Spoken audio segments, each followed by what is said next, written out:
With the end of the year approaching, a new one beginning, it's that time where people start setting their New Year's resolutions, New Year's goals, and seeing what the next year is going to bring. Now, we as humans are creatures of habit. And if you look back over your year, over your past 2 years, unless you've implemented some changes on purpose, things will look very much the same. And everyone starts the year, oh, this is going to be it, this is going to be our year, as they did up until around 2020, when that phase kind of died out, as we all know why. I shan't mention the reasons why, but we all know what we all went through. So I decided to take a deeper dive into what can you do to make the next year most impactful for you. What can you do to ensure that change happens so you can have an even better year? Often we can see our year in one go and we get a general thought of whether it went well, went not, but you can't really do a skim and a look back and get a whole picture, as it were, especially not one that will help you move forward, which is why I have created a year review template to look back purposefully over the whole year in detail, asking the right questions to ensure that you get a good outlook as to what actually happened. It's very easy to overlook things. It's very easy for us to see more of the negative narrative sometimes, and that's usually the one that stands out for us because as humans we tend to look on the negative side.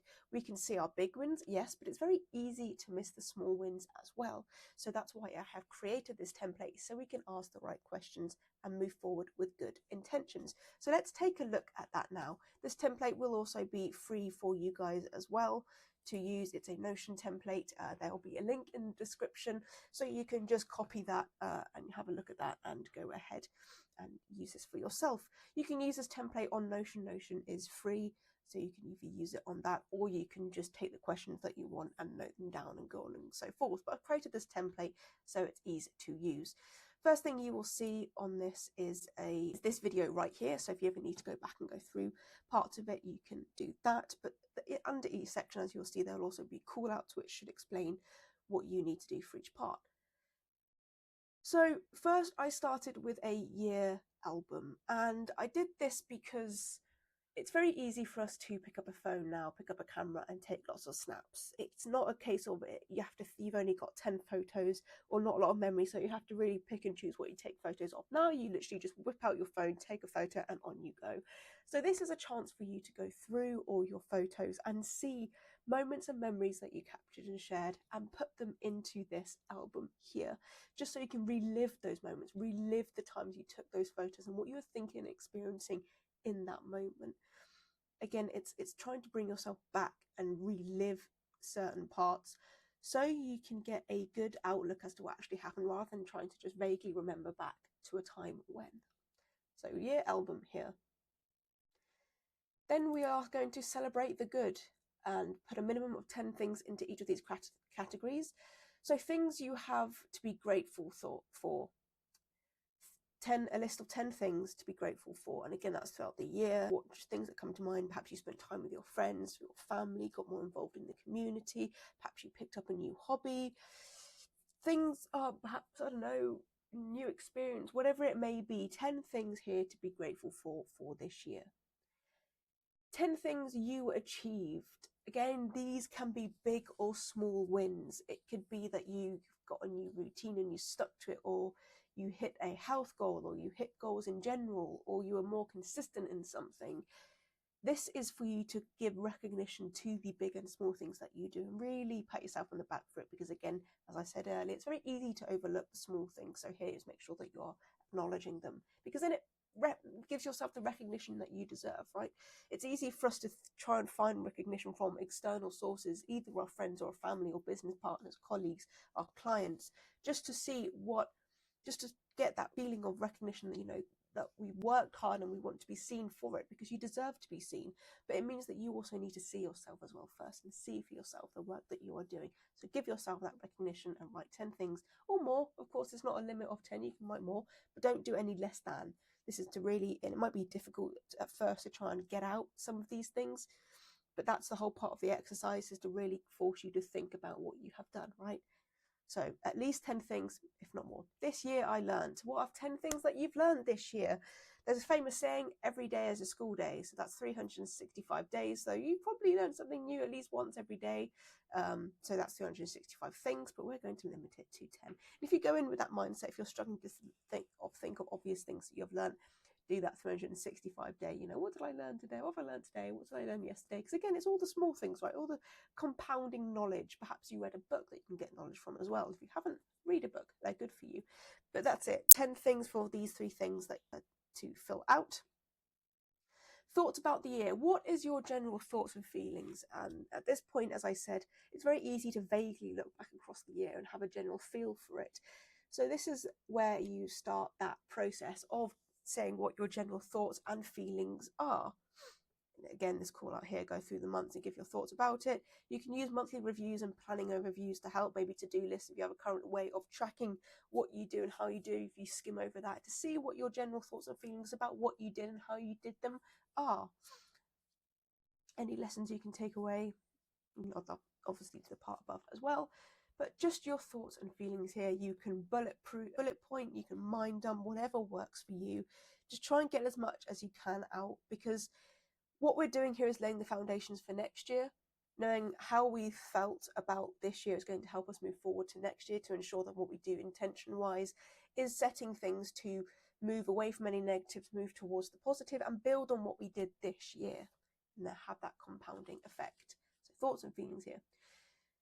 The next section goes on and is based on Maslow's hierarchy of needs. These are questions starting from the base level, moving up through the pyramid to each section, ending with our self-actualization. But these questions are here to prompt to make sure that we are building on these parts of the pyramid, ensuring that we have our base needs met and are meeting needs moving up the hierarchy also. But that's what this next section will be based upon. That won't be so obvious because they're just broken down in the different sections, questions asking parts of that. But again, very vital, ensuring that you are building yourself as a person in the right direction. So the first stage is relationships, and it might not mean relationships in terms of partner, husband, wife, whatever. It's just general relationships, as well as partners, but friends, families, communities, and all sorts. So in each of these, if you just come and click in here, this is where you can write your answers to them. You can change this image if you so wish, an image of your friends or family, community, whatever suits you. This is just a filler to make it look nice. Did you feel a sense of belonging with friends, family, and or community? And again, just write any thoughts here that you have about this. You can just say yes or no, but obviously you'll get more out of it if you put a greater detail. If it's a yes, why yes? If it's a no, why no? And if you think it's a mixture of yes, I did in some areas and no in others, then again, write that as well. Just write it's here to help you in terms of, and relationships again is a base level of the hierarchy of needs. So it's something that needs to be met. So this is how you can ensure that you build on that as well for a better year next year in terms of your relationships. How did I strengthen or nurture my relationships this year? And this might not be something that you do consciously or actively. It might not be something that you go out and intentionally do, but you might do certain things. If you push yourself out of your comfort zone, there might be certain events that you go to, or help out in your community with a certain event, planning, project, whatever, that will help strengthen your relationship. So things like that you might have thought that they might not mean anything big, but actually when you complete them, they strengthen your bond within your surrounding community. Or did you get involved in an external community? There are a lot of communities on the online space. If you know about School, that's Alex Hormozy's, sorry pronunciation, his thing, and a lot of people have built communities on that because it's bringing certain people into different areas. But they're a big thing right now, so perhaps you got involved in one of those, perhaps you created your own, perhaps you want to create your own. It's little things like that, right? Big things like that, I should say. Did I feel valued and supported by those closest to me? Take a look at your friends and family. Are they supporting you in your endeavours, in who you and what you want to be?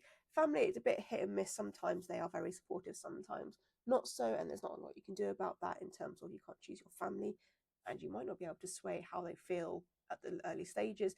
Your friends, do they support you? Do they make you feel valued? If the answer is yes, that is good. If the answer is no, you need to really have a look at where you are and who you're hanging out with. It's one of those hard things where Obviously your friends, if you've been friends with them for a long time, you want to keep that relationship, but if they're not doing you any justice, if they're pulling you off the path and hindering your progress rather than helping you, and vice versa, if you're not helping them, if you're hindering them, what is that relationship there? How can you better that? So that's a good part to look into that stage. And what steps could I take to build deeper, more meaningful connections? Again, this could be getting involved in your local community, helping out with certain events, getting part of a new community, things like that. It takes some time. It's not something that you have to sort of exhaust these things for. You don't have to join a new community. You don't have to do this or that, but it's to look in terms of, because relationship is a core part of us as human beings. We look for these relationships. What can you do to get more involved? Do you isolate yourself too much? Just because if you're someone who likes to be, are you someone who likes to be not alone but in their own company, or are you someone who likes to be more involved with things? And either of the answers can give an indication in terms of what you might want to do to strengthen or build more meaningful relationships. You might build more one-to-one, or again get involved in a larger group of people. It's sort of you have to tailor it to what you like and what suits your personality, right? You don't have to jump into every big thing, but it's something that is important. So what can you do to step outside your comfort zone and build a more meaningful relationship next year? Routines. How was your routine this year? Were you consistent? What worked? What didn't work? What do you want to do better or different next year? We are creatures of habit, as I already said, so routine is important because you will have a routine whether you know it or not. You will generally do the same things at certain times of day as well. So what does that currently look like? Is it something that, again, projects you onto something greater, or is it something that doesn't help you so much? Because is it a case of half of your time, or your time off in the evening, your relaxing time, is sat in front of a screen? Do you doom scroll a lot back before bed? I know I'm guilty of that sometimes. So is that something that you need to curb in? What good routines have you built up? What meals are you eating? Are they something that's more healthy? Are you snacking? Anything like that comes to your mind on what your routines currently are. These are very, vague sections, but you can go into quite a lot of detail into them, and your routine is very important. As I said, you were creatures of habit many times, so you need to ensure that the habits you are building are good ones for you. So section there to put in information about that. Mental health and physical health. How was your mental health overall this year? Here's a good chance to brain dump as well, because we usually fluctuate depending on what's going on in our life, depending on what's going on outside, what's going on the news, the weather, all sorts, and what's going on in our personal lives, friends, family. So sometimes things cannot be helped, but sometimes we have a lot of control over our surroundings and what helps us. So how was your mental health over this year? Did it fluctuate much?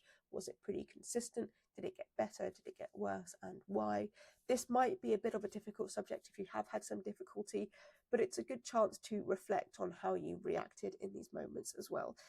We might not be able to affect these situations happening to us, but we can affect how we react to them. So are you reacting in the best possible way?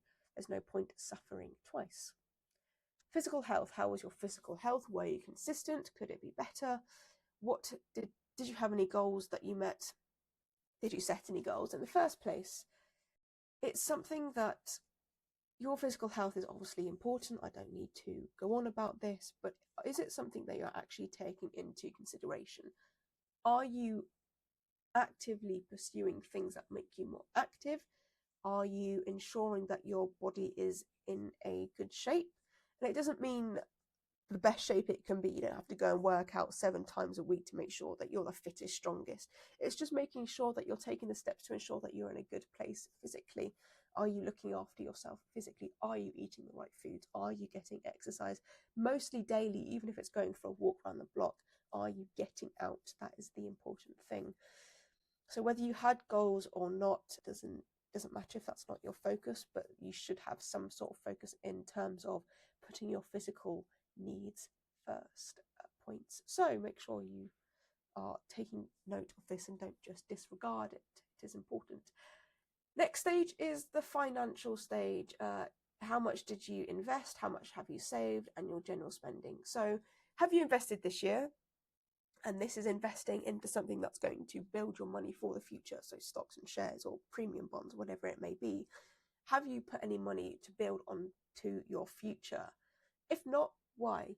It might be a case of you don't feel that you have enough, or you don't want to prioritize it, but I will urge you to really look into this and see what you can do, because it's very important that you're always building for the future. You're doing this now to ensure that you have a better year. You need to ensure that your finances there also, so you can look after yourself, and that you're not depending on other people or other things, other places, or the banks, for example. So make sure that you're building towards your future. If you didn't do this year, how can you do this next year? Even if it's just putting a certain amount away each month to invest in something, that's also good too. How much have you saved this year? Did you meet any goals, or did you save for anything specific? This part is again unique to you. Did you have any saving goals? Are you saving for anything specific? It could be big or small. It could be a house, could be a car, could be a holiday, whatever. General spending. Emergency saving is also something that's very, very good. It's one of the most important savings you could have as an emergency pot, because there's always going to be unexpected things happening, whether it's your car breaking down, whether it's a health crisis, whatever it may be.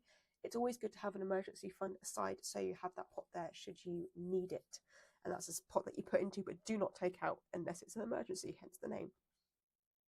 So how much have you saved this year, and would you like to do the same next year? How would you like to differ that next year? A bit or two on that, because obviously there is going to be a year planner, but you can jot down a few things here if you so wish. General spending is about your overall spending. Did you save more than you spend? Do you have any unnecessary spending? In the day and age of subscription-based services, are you paying for Amazon TV, Netflix, Sky, and multiple different entertainment services? Could you cut them down to ensure that you only have one or two? Do you have any subscriptions that you're not aware of or don't use anymore? Things like that. Make sure that you're not spending things that you don't need to spend money on. That's unnecessary spending. So yeah, the general spending, like, are your utility bills, can you get them down in any way? Again, this is sometimes you have to ask certain questions. Phone bills seem to be a big one. Phone bills seem to be such a crazy way to scam people. And I say this because when the latest phone comes out, they feel fine about charging £100, $100 for a contract. Where when you do a little browsing online, I know when I got my iPhone, I think they were wanting £50 for like a few gigs of data, unlimited text, and all the other standard bits.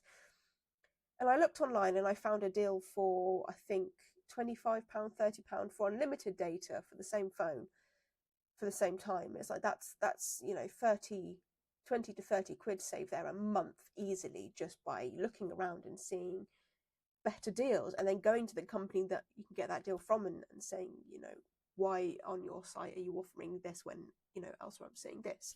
And more often than not, they will give you a much better deal. So make sure that the deals that you are getting from places like that are actually good. Don't just take it at base value and then spend all your money on that, because usually they do just charge you 20 quid extra because they can. So excuse me, make sure that things like that you're getting into check, because it does make a big difference. It's 20, 30 quid there. If you did that across all your other spendings, how much could you save? It could build up very quickly. That's something to go on to next year. So a good point here to stop and check all your finances and your outgoings, and ensure that you're saving more than you're spending and not spending more than you need to. Yeah, how much are you spending? It's all the small things that add up. Do you go out for coffees, drinks? Do you buy food out often? Things like that will build up. Are you keeping that in check? Do you know how much you're spending on those kind of things? If you don't, I highly recommend you do, because it is a very entertaining way of seeing where your finances are going and where you can save, and getting a good idea in terms of how much you spend as well, because we're very good at filling the spaces that we have. So if you get given an extra £100 a month, it's more likely that you're going to spend it than save it, unless you actively, again, put it into account that you are saving in. Otherwise, if we get it, it's very easy to just spend it. So ensure that you have a good idea about where your finances currently are and where you want them to go. Challenges overcome. What challenges did you face? Which did you overcome, and how? What did you learn? If you weren't able to overcome it, why not? Then what could you do differently? So this is moving away from the finances now, but obviously finances can be included. And it's about general challenges. or challenges in your workplace, challenges in your relationships. This is all the challenges that you can think of that you faced, and answering these questions about them, because it's a very easy overlooked thing that when we call it life experience. When you go through a thing that means that you have to adapt and overcome, it means that next time you face that thing, you already have the experience to know how to deal with it. So this is ensuring that the parts that you adapted and overcame, you take acknowledgement for, you notice what you managed to overcome and what you failed to overcome. And that's important because they're the lessons going forward to ensure that you apply them properly next year. And you can have the same problem but in two different places, so they look different, but the actual solution is the same. So this is why this section is very important, because you need to ensure that you are learning from your challenges, from your mistakes, from your general lessons, from the things that you have improved on, generally things that maybe you didn't make a mistake but you did differently than you thought you would have done, and it gave you a benefit, right? You may have heard the quote, fail often, fail forward. There's another fail somewhere in there as well, but I can't remember. It's from Will Smith, but it's basically saying, you need to push forward. You need to make these mistakes so you learn from it. So here is a good part for you to look back and see what mistakes you made, see what challenges you faced and how you overcame them, so you can see that you are growing as a person, because every time you face one of these challenges, whether you rise to it or not, it still shapes who you are as a person. So look back to see what challenges you actually faced and how they impacted your life. Your self-worth. Again, this is still building on the hierarchy of needs. This is why this is all in here. Did I feel confident in myself and my abilities and accomplishments this year? What successes or achievements boosted my confidence? How can I build more internal self-respect regardless of external validation? So for the first one, I mean, these are all self-explanatory, but I'm explaining to you why you need to do them, and why and what kind of things to be thinking about in this process. Your confidence in yourself and your abilities will really dictate how far you push yourself. We have a built-in mechanism where we will shy away, or we will not do certain things, because if we think that we are going to fail it, the fear of failure is so great in all of us that we will do what we can to avoid that feeling. Unless you are building up resilience against it purposefully all the time, it's something that's very easy for us to shy away from. And the bigger the problem, obviously, the more we shy away from it. By building your confidence in your ability, it means you're building that resilience. So we don't try and shy away from it. It means that you are able to take more risks and able to reap the rewards of taking those risks and put yourself out there more and do things that you never thought you would be able to do. So this is looking in a way that shows you, okay, I achieved all these things. Perhaps I didn't know that I could. Perhaps they weren't my intentions, but still look what I managed to do. And by giving yourself that recognition, you show yourself that you have resilience to a lot of failure. You have the ability to step outside your comfort zone. So it's important that you look past this and see it as a stepping stone and reaching milestones in your progressive journey in your life. What successes or achievements boosted my confidence? There might be certain key elements that stuck out to you. There might be certain moments that stick out in what you did and achieved to show that you are making these progressions in your life. And it's important, again, that you recognize what they were, because then you can go forward and see more challenges that you can arise to that will also help boost your confidence. It's very easy to arise to a lot of challenges, but you overlook what they actually mean when you complete them. If you're going through a series of challenges, it's easy to be guarding of them, like a thank goodness that's over, move on to the next one, thank goodness that's over, and just see more problems ahead rather than the things that you've already overcome, right? So it's important that you look at that for this. How can I build more internal self-respect regardless of external validation? The work starts within, right? And then what is within shines outwards.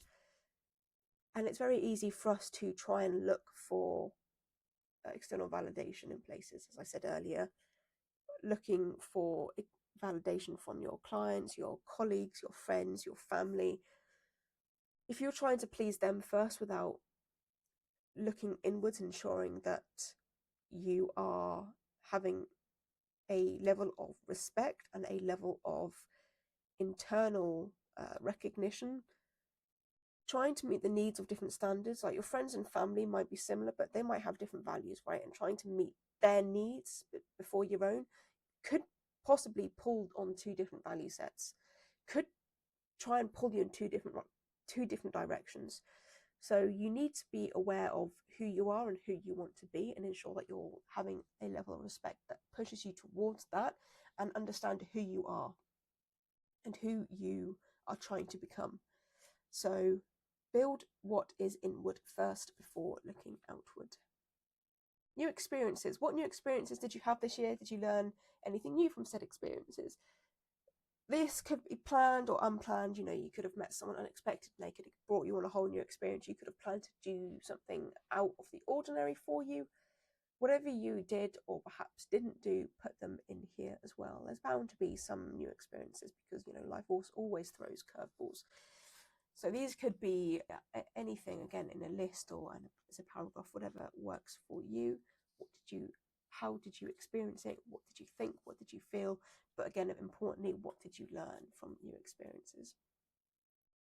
Personal growth. Did I pursue activities or projects that align with my passions and purpose? What creative or intellectual pursuits brought me the most satisfaction? How did I push myself to grow, learn, or step out of my comfort zone? How can I align my actions with my core values and long-term aspirations? And you can put an image here, that thing of something that might portray what you have been doing in terms of growing yourself personally. This could be a picture of you at the gym, picture of a business goal that you've met, or a personal goal that you have met, or something that answers one of these questions.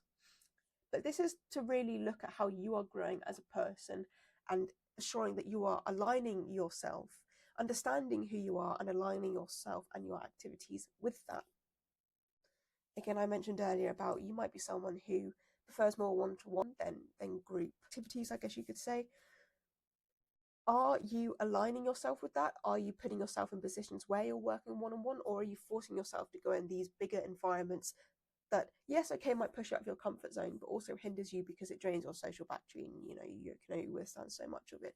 You know, are you building yourself in a way that complements you, or are you trying to force yourself to go against your general grain? Because that will hinder you in certain areas of your life and slow your progression. You can still do certain things, again, I said, pushes you outside of your comfort zone, but are you doing that because it's good for you, or are you doing it because that's what you think you should do? You know, this is why it's important to learn and understand yourself first. To hear where it says about your values, it's a good time to check that you know what your values are, as they have a big impact on your decision making and your behavior, whether you know what they are or not. So if you don't know what your values are, it's a really good time to sit down and think about them. Google what different values are to get some, I guess, inspiration, and think about what each ones mean and how much you prioritize one over the other. This could be a whole section for value, but addressing what your values are and how to identify them, but that would be for another video entirely. Reflection across these levels. So this is basically the end of Maslow's hierarchy. So after you've gone through all of these sections, which one of these areas felt most fulfilled this year?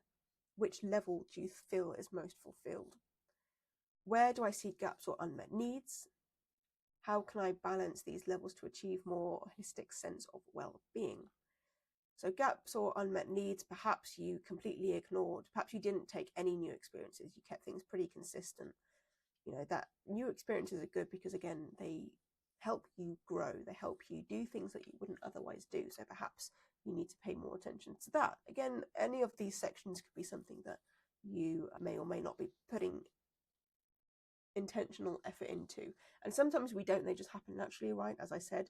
So perhaps next year you want to look at one of these levels and build on one of them more purposefully, so that now is a good time to look back and see which ones you would like to do that for. How can I balance these levels to achieve a more holistic sense of well-being?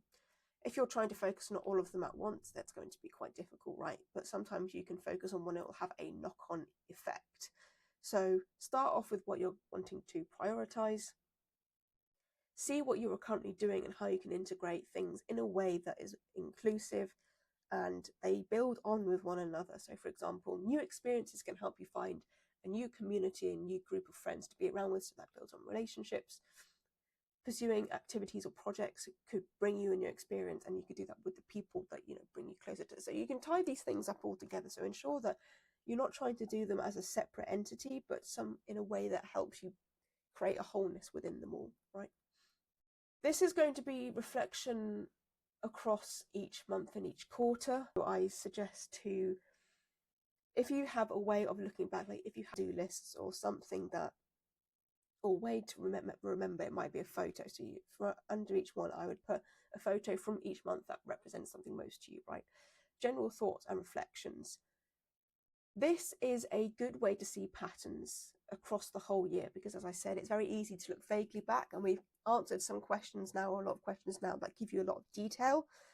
But month by month, we may be, start of the year, you have that start of the year boost. We're going to do this. This is going to be a great year, yada, yada, yada.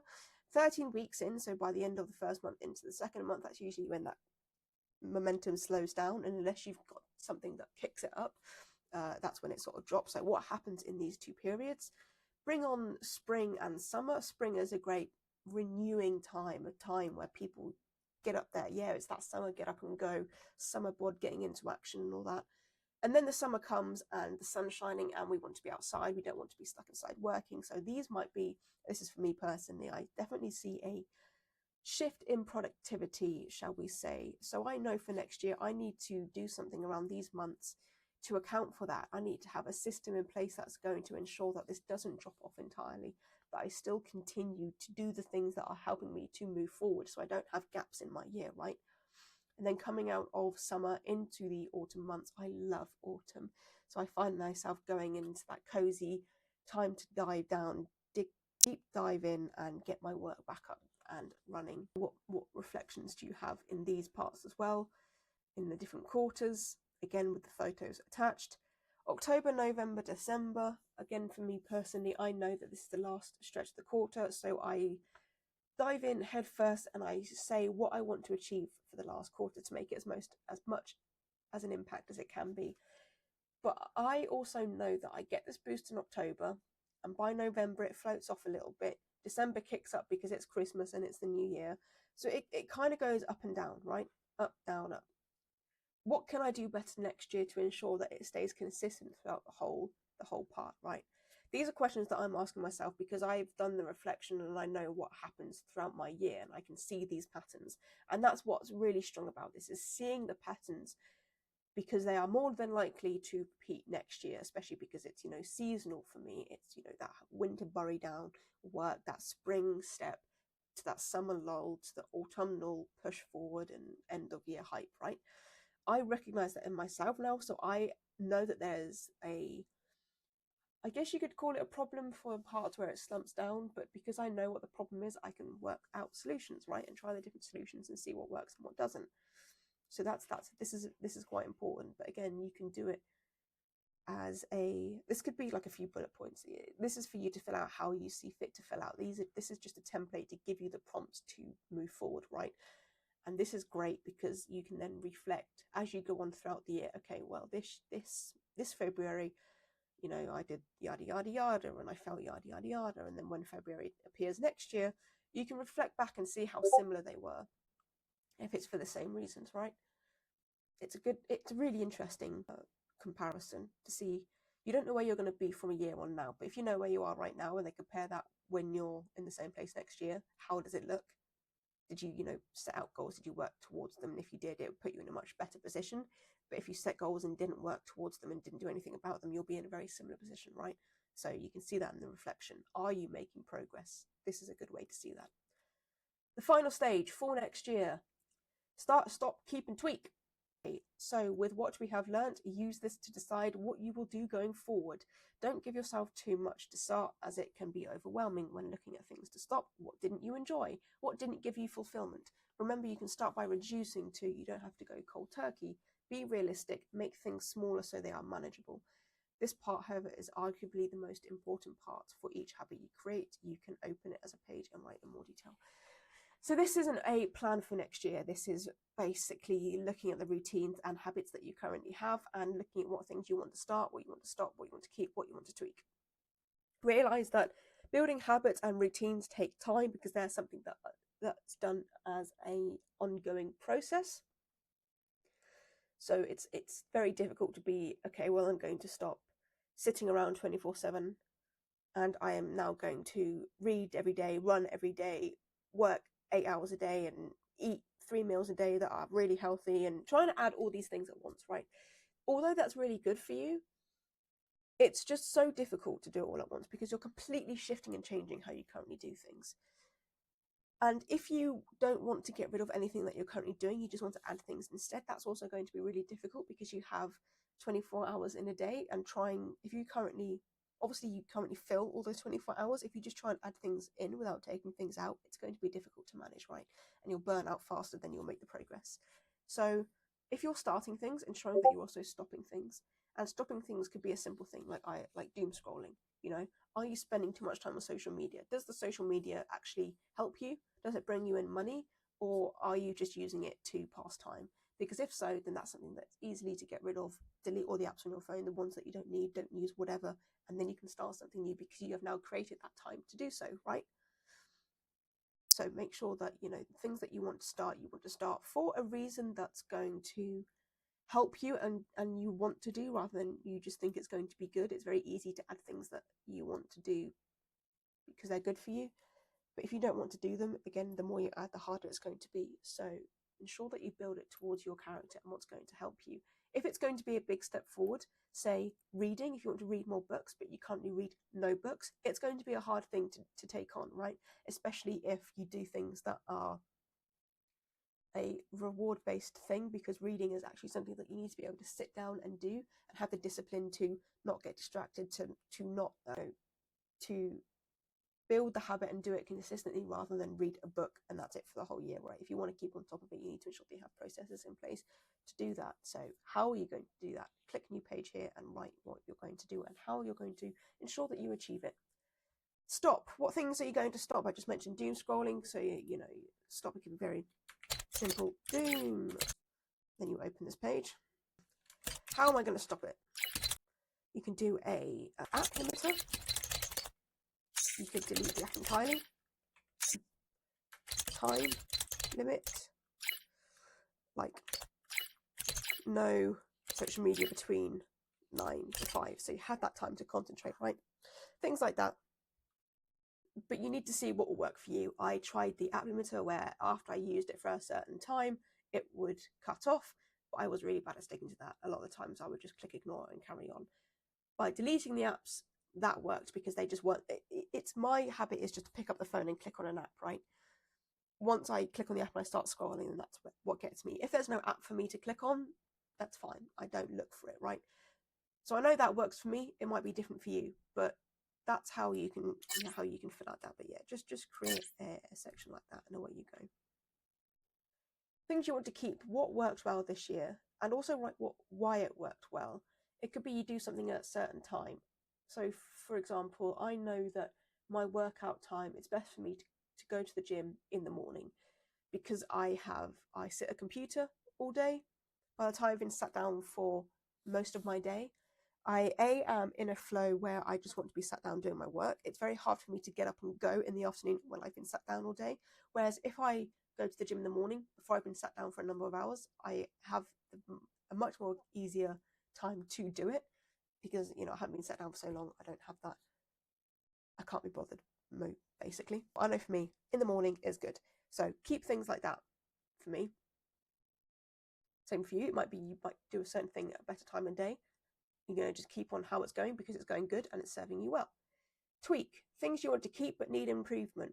So again, for example, I worked out my workout schedule because I went in both morning, afternoon and evening.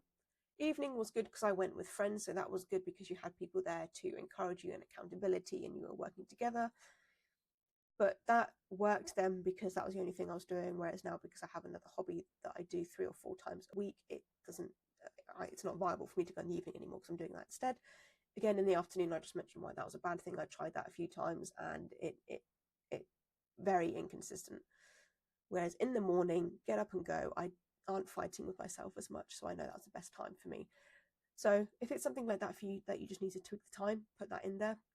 Say what thing it is that you want to keep, but what you need to tweak about it. Perhaps it's the amount you do, how often you do it, so on and so forth. But this is a really good section to ensure that the habits you currently have are serving you, and the ones that aren't serving you, you can point them out as to what they are and get rid of them. But that's this review template. It's free. There'll be a link in the description. You can use the whole template as is. You can use it motion, or you can just take the parts that you want and do it however you want to do it. But this is something that is going to be imperative for you to then build onto next year. So you have a picture as to what this year looked like, and you can build onto it to ensure next year is better, and actually ensure it is better by ensuring that you do not repeat past mistakes, or that you certainly learn from them. Thank you all for your attention and your time. Thank you for everyone who's recently liked, followed, and subscribed. I really appreciate all your guys' support and the comments that you guys have been leaving. There's been quite a few good advice from you, especially around the Forex stuff. I really appreciate all of that. I hope you find this very helpful. If you need anything, please let me know. If you get stuck with anything, again, please let me know. There will be more templates coming out in the future.